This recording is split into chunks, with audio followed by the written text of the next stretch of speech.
स्वागत है सभी श्रोताओं का हमारे चैनल रेडियो ड्रामा एवं कहानियां में। आज की प्रस्तुति है रेणु मंडल द्वारा लिखित कहानी संभावनाएं, जिसकी नाट्य प्रस्तुति की है मधुलिका एवं संजय ने। तो आइए सुनते हैं कहानी संभावनाएं। पिछले कुछ दिनों से व्यस्तता के चलते मैं काफी थक चुकी थी, इसलिए आज मैंने छुट्टी ले ली थी। सोचा था थोड़ा रिलैक्स करूंगी, टीवी पर अपनी कोई मनपसंद मूवी देखूंगी। कपिल ऑफिस के लिए निकले तो अपने लिए कॉफी बनाकर अभी मैं टेरेस पर बैठी ही थी कि शिकागो से भैया का फोन आ गया। क्रोध भरी आवाज में कह रहे थे, अनु, तूने पापा का मेल पढ़ा क्या? इस उम्र में दूसरी शादी कर रहे हैं। दिमाग खराब हो गया पापा का। इतनी जल्दी मां को भुला दिया। कैसे दे सकते हैं मां की जगह किसी दूसरी स्त्री को? और वो अंजलि कितनी चालाक निकली। पापा की बीमारी में थोड़ी सी हमदर्दी दिखाई और अब वो घर पर कब्जा करने की सोच रही है। अरे पापा को इतना ही अकेलापन लग रहा है तो किसी वृद्धाश्रम में जाकर रह ले। शादी करने की भले क्या सूझी? लोग क्या कहेंगे ये भी नहीं सोच रहे। अपनी तो जगहसाई कराएंगे ही, हमें भी किसी को मुंह दिखाने लायक नहीं छोड़ेंगे। मैं तो अब कभी इंडिया जाने का नाम नहीं लूंगा। और भी ना जाने क्या क्या भैया कहते रहे और मैं खामोश सुनती रही। जी में आया भैया को आड़े हाथ लूं, अच्छी तरह उन्हें सुनाऊं कि वो इंडिया जाते ही कितना है। उन्होंने पापा का ध्यान रखा होता तो आज ये दिन आता ही क्यों। जिस दिन से भैया को उनकी कंपनी ने पूना से शिकागो भेजा, भैया वहीं के होकर रह गए। कुछ समय बाद उनका रीना भाभी से अफेयर चला, जो उन्हीं की ऑफिस में काम करती थी। भैया जल्द से जल्द विवाह कर लेना चाहते थे। मम्मी पापा को भी उनके विवाह से कहाँ इनकार था। उनकी तो बस यही इच्छा थी कि विवाह इंडिया में हो, किंतु उनकी ये ख्वाहिश भी पूरी न हो सकी, क्योंकि भाभी के घर वाले भी शिकागो में सेटल्ड थे। इसलिए विवाह शिकागो में ही हुआ, जिसमें बस मैं और पापा सम्मिलित हुए। अपने खराब स्वास्थ्य के चलते मम्मी नहीं जा पाई। 2 साल बाद मेरा विवाह भी कपिल के साथ हो गया। कपिल भी न्यूयॉर्क में आईटी कंपनी में काम करते थे। उस समय भैया भाभी 1 माह के लिए इंडिया आए, पर 8 दिन में ही घर पर रहे। बाकी समय उनका घूमने में बीता। कितने अरमान थे मम्मी पापा के अपनी बहू को लेकर। आज सोचती हूँ तो यह एहसास होता है कि कितनी गलत मानसिकता में जीते हैं हम लोग कि विवाह के बाद बेटी पराई हो जाती है। क्या बेटा पराया नहीं हो जाता? भाभी का मायका अमेरिका में था, इसलिए उन्हें इंडिया जाने का कभी चाव ही नहीं रहा। लेकिन भैया, उनकी तो जड़ें यहाँ से जुड़ी हुई थी। वो इतने संवेदना शून्य कैसे हो गए कि मम्मी की गंभीर बीमारी पर भी उनसे मिलने नहीं आ सके और माँ उनका इंतजार करते करते चली गई। 3 साल हो गए मम्मी को गए हुए।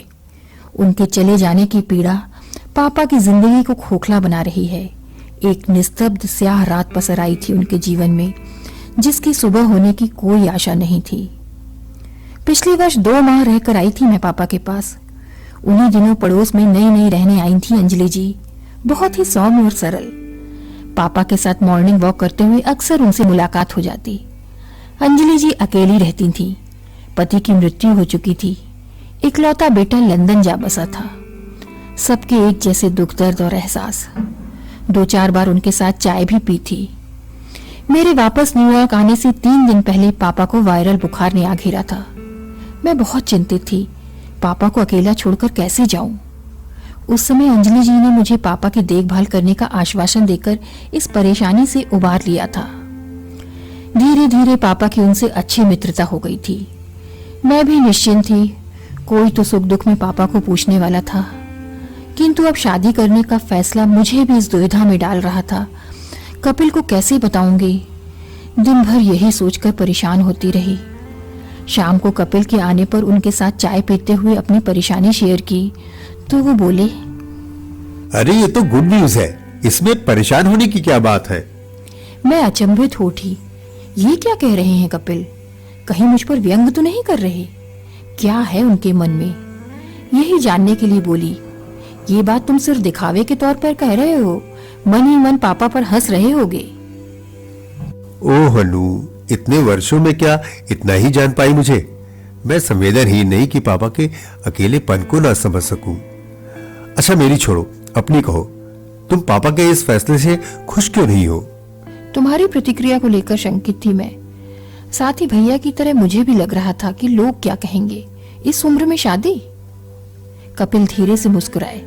अनु, याद है उस दिन तुम रॉजर और उसकी फैमिली की प्रशंसा करते नहीं थक रही थी, और जब बात अपने पर पड़ी तो तुम भूल बैठी सब कुछ। रॉजर का नाम सुनते ही मेरी आंखों में कुछ दिन पूर्व की घटनाएं सजीव हो उठी। उस दिन ऑफिस में रॉजर ने मुझसे कहा था, अन्नू, कल मेरी मॉम और मिस्टर डेविडसन की मैरिज है।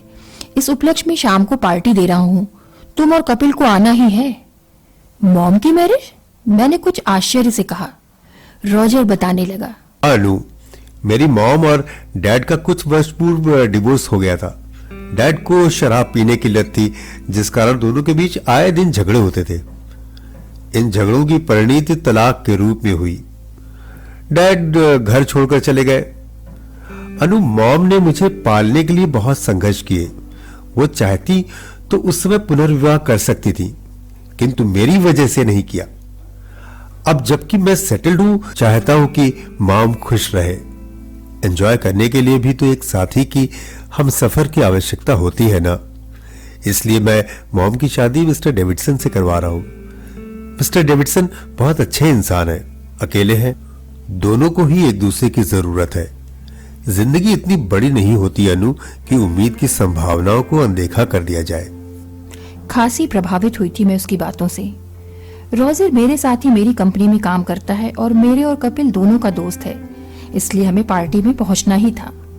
पार्टी बहुत शानदार थी। रॉजर, उसकी मॉम और मिस्टर डेविडसन तीनों ही बहुत प्रसन्न थे। मैं कई दिन तक रॉजर की उदारता के बारे में सोचती रही। अनु, तुम सुन रही हो ना? कपिल ने मेरे कंधे पर हाथ रखा तो मैं अपने ख्यालों से वापस लौट आई। हम लोगों की यही विडंबना है। इस देश में आकर यहाँ के फैशन को तुरंत अपना लेते हैं, पर यहाँ की संस्कृति की जो सबसे बड़ी खूबी है उसे कभी अपनाना नहीं चाहते। क्या कहना चाहते हो तुम? यही कि खुशियां और इच्छाएं उम्र की मोहताज नहीं होती। हर इंसान को एक अच्छी खुशहाल जिंदगी मैसर होनी चाहिए। इसी सोच को लेकर जीते हैं यहाँ के लोग। वृद्ध और जवान दोनों की इच्छाओं का यहाँ समान मोल है। क्या ये सच नहीं कि हम अपने लिए स्वतंत्रता चाहते हैं और अपनों को बंदिशों में बांध कर रखना चाहते हैं? तब हमें ख्याल आने लगता है कि लोग क्या कहेंगे। अनु, पापा मम्मी की जगह किसी को नहीं दे रहे, वरन अपने बुढ़ापे के लिए एक सहारा तलाश रहे हैं। इस मुकाम पर क्या उन्हें यहाँ बुलाना न्यायोचित होगा? एक बार पहले भी तुम उन्हें यहाँ बुला चुकी हो, पर कहाँ मन लग पाया था उनका? लगता भी कैसे? मैं और तुम तो सारा दिन बाहर होते थे। 3 माह में ही वापस चले गए थे। तुम ही बताओ, अब क्या तुम उनका अकेलापन बांट पाओगी? उनकी भावनाओं का ख्याल रख पाओगी? अनु, हर उम्र के अपने अलग अलग एहसास होते हैं। उन्हें वही समझ सकता है जो उम्र के उस दौर से गुजर रहा होता है। रेत की तरह हाथ से फिसल रही उम्र को पकड़ लेने की चाहत, अतीत के सुखद लम्हों को बार बार जीने की तमन्ना को कोई हम उम्र ही समझ सकता है। इस सच्चाई को स्वीकार करो अनु कि जो राहत पापा को अंजलि जी के साथ मिलेगी, वो राहत तुम चाहकर भी नहीं दे पाओगी। लोग क्या कहेंगे जैसे पूर्वाग्रह पालकर क्या हम पापा की जिंदगी में आती खुशियों को नहीं रोक रहे? दूसरों के नहीं, अपनों की चिंता करो अनु। अरे क्या बिगड़ जाएगा किसी का अगर पापा बाकी की जिंदगी हंसकर गुजार लेंगे? जीवन की इस सांधेबेला में अंधकार में डगमगाते हुए आगे बढ़ने से क्या यह बेहतर नहीं होगा कि दिए की लौ को अपना पाथेय बना लिया जाए? मेरी आंखें छलछला आईं। भीगी पलकों में पापा की छवि तैरने लगी। मन पर से दुविधाओं के बादल छटे तो पापा की विवशता स्पष्ट नजर आने लगी। 2 ही वर्ष हुए थे पापा को रिटायर हुए जब मम्मी चली गई। अब पिछले 3 वर्षों से अकेलेपन की त्रासदी को झेल रहे हैं। अच्छा खाना तक नसीब नहीं होता था। मम्मी थी तो कितना कुछ उनके लिए बनाती थी, उनका ख्याल रखती थी, किंतु अब कौन है उन्हें पूछने वाला? बीमार पड़ जाए तो कोई एक गिलास पानी देने वाला न हो। मेड के हाथ का बना खाते हैं और जब वो छुट्टी पर जाती है तो ब्रेड खाकर काम चलाते हैं। इसलिए स्वास्थ्य भी पहले जैसा नहीं रहा। दरअसल बच्चे स्वयं तो अधिक धन कमाने की लालसा में विदेशों में जा बसते हैं और बूढ़े होते माता पिता से ये अपेक्षा रखते हैं कि वे उनके कहे अनुसार जीवन यापन करें। पापा ने अपने मेल में लिखा था, मैं और अंजलि दोनों ही मित्र रहकर एक दूसरे का सहारा बनना चाहते थे, लेकिन तुम तो जानती हो हमारा सामाजिक ढांचा ऐसा नहीं कि लोग एक स्त्री और पुरुष की दोस्ती के रिश्ते को सहजता से स्वीकार करें। अंजलि पर कोई उंगली ना उठाए इसलिए इस रिश्ते को नाम दे रहा हूं। मुझे विश्वास है तुम मेरी इस विवशता को समझते हुए मुझे अन्यथा नहीं लोगी। मेरे हृदय में एक हुंक सी उठी। पापा को याद कर मन कलपने लगा। बेटी होकर भी मैं उनके मन की था नहीं पा सकी, उनकी पीड़ा को नहीं समझ सकी।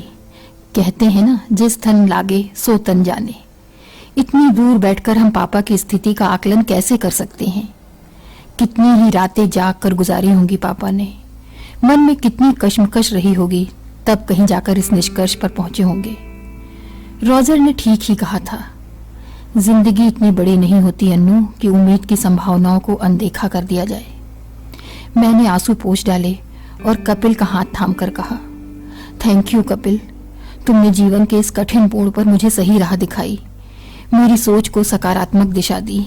ठीक है अनु, फिर पापा का मनोबल बढ़ाने के लिए और अंजलि जी के स्वागत के लिए इंडिया चलने की तैयारी करो। कपिल ने मेरे गाल को थपथपा कर कहा तो मेरे चेहरे पर धूप सी खिली मुस्कान तैर गई। ये थी कहानी संभावनाएं। आशा करता हूं कि आपको ये कहानी पसंद आई होगी।